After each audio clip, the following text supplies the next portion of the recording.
Hola todos! Hi guys, how are you doing today? I want you guys, let's just together think about nothing too positive today, but think about the thing that you do that you like the least about yourself, okay?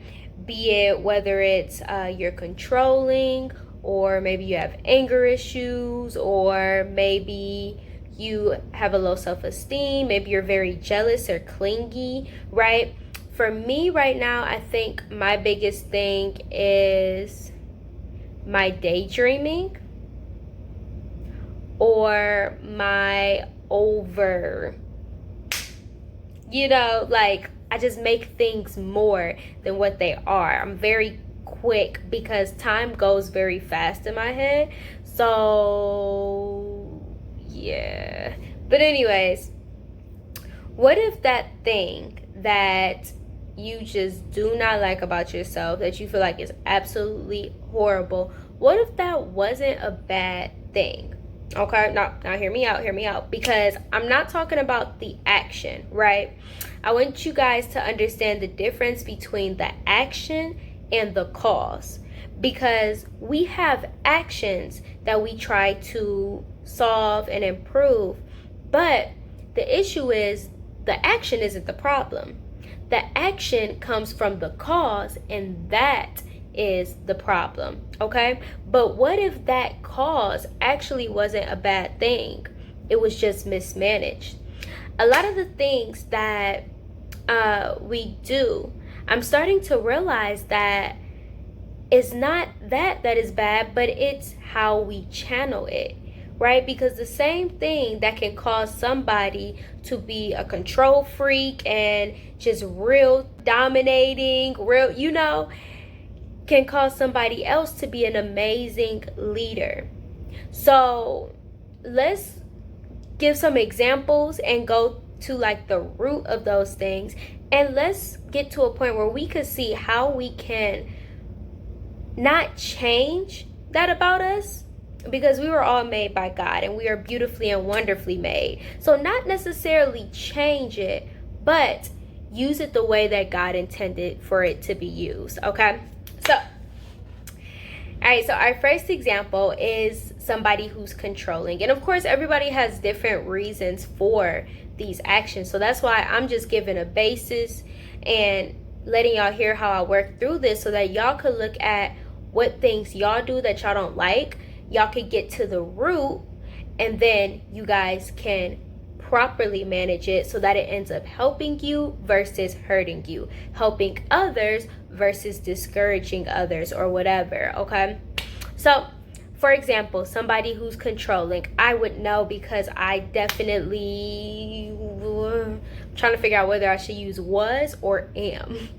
I was like this very bad. I am not as bad as I am now, not at all. But what leads to somebody being controlling? There's a number of factors that can lead to somebody being controlling, but I feel like one of the number one ways that cause people to be controlling is that they believe that they know what is good for somebody, right?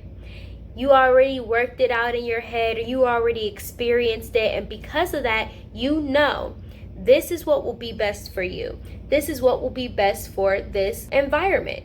This is what will be best for this project. This is what will be best in this situation. This is what is going to work. I already thought it through. I already have the proof. This is going to be it.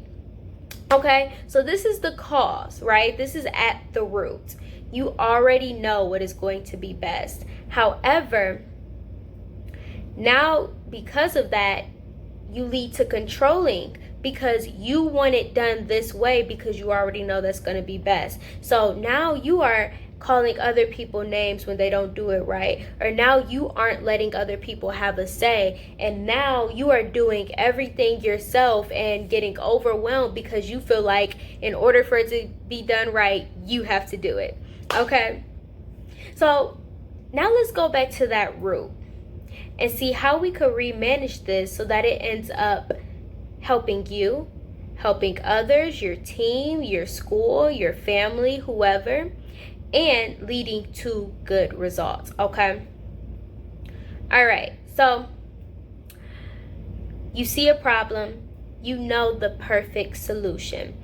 You know this is what is going to work. You've seen them try every other solution, but you're like, no, this is the solution that's going to work. So instead of going straight to controlling and trying to control them and everything like that, I want you to use that to become a good leader.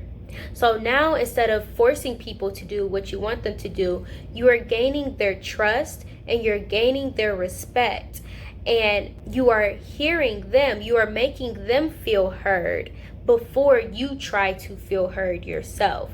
Because then not only is it going to lead to results, but it's also going to lead to relationships. It's going to lead to you feeling better along with that person feeling better. Now that person does not resent you anytime you guys have to do anything, because there is a mutual respect and there is a mutual, hey, I care about you, I'm listening to you, as well as wanting to be heard, right? It's not just hear me, hear me, hear me. It's, hey, let me hear you.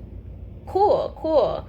And you'll notice that sometimes you'll even find different solutions that you wouldn't have thought of, right? Maybe they have some really good insight and you had an amazing idea, but they had a perfect add-on to help your idea become even better. And now you guys have formulated a masterpiece. Okay, so like that, you're not changing the fact that you thought through things and you know what's best, but you are remanaging that, where instead of taking control, you are guiding people, but most importantly, you are building that relationship and giving them the respect that you will want from others. Okay, so that's number one. All right, number two, let's say you're very clingy. Okay, let's say you're very clingy, very dependent on other people. Where may that come from? Maybe you just love really hard. Like your heart just wants to love, it wants to be loved, right? And that could also come from feeling a lack of love in your past, okay?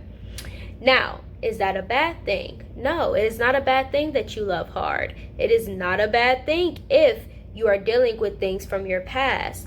But instead of transferring that to people and ending up being hurt because they cannot fulfill you in the way that you need to be fulfilled, now when you transfer that same huge heart and that same need for love to God, now you are getting benefited and others around you are getting benefited, because God has a never-ending source of love. You cannot be too clingy with God. You cannot be too dependent on God. He is always there for you. He is always listening, and He is always loving you better than you can even love yourself.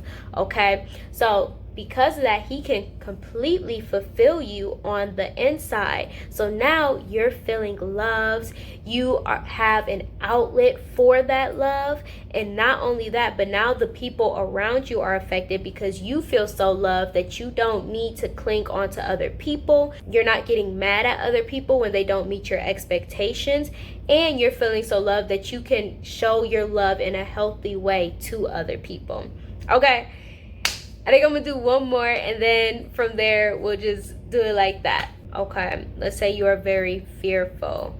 Now, like I said, there could be a lot of different reasons for this. I'm just going to, just some so that you guys can see how it works. So you're very fearful, but that isn't the issue. The issue isn't your fear. The issue is that you overthink, okay? Because you are experienced. Right? Maybe you've seen things like this before. Maybe stuff has happened to you before or whatever. And because of that, you overthink everything. You think about the worst possible scenario and things like that. And that leads to fear.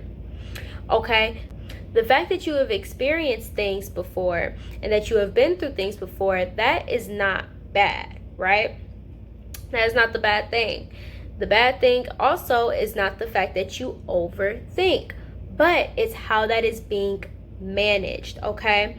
Because of your experience and because of your overthinking, you're thinking of negativity, you're thinking of the worst possible scenario, you're thinking about things that leads to fear. But what if you can use those same experiences and that same overthinking to think of ways that it could work despite what has happened?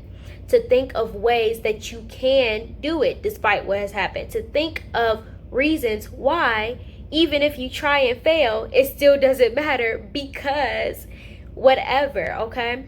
So use that same overthinking, those same experiences to give you knowledge, but then to encourage you and to fuel you toward the direction that you know you need to go, okay? Don't let it lead to negativity and then fear, but let it lead to positivity and realism, which leads to results and encouragement. All right, y'all. So those are some ways that you can do it. I know for me personally, because I'm overthinking and because I'm daydreaming, and that leads to a lack of focus and that leads to me being distracted, what I'm going to do instead is manage my thoughts and all of that into ways that it can encourage me, right? Instead of just thinking about like random scenarios, I could think out scenarios or think out plans for things that I'm trying to do now in my life, right? I can consistently be thinking about positive things, motivational things, affirmations, or things that will encourage my mind because they are constantly being replayed, right? Instead of constantly replaying past events that happen, I can constantly replay God's word or things that I've read, things that I've heard from God that are supposed to encourage me. Okay, so there you go, guys. I want you guys to start doing that. And like I said, if you need help, go to God. You probably will, because that takes a lot of self-awareness.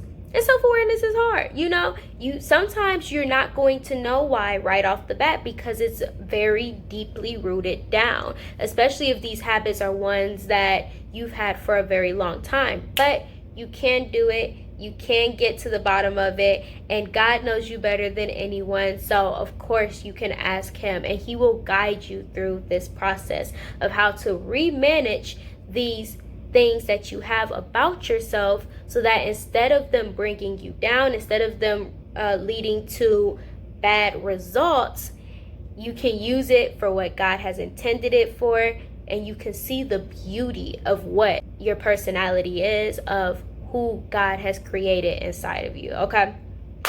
All right, guys. Bye.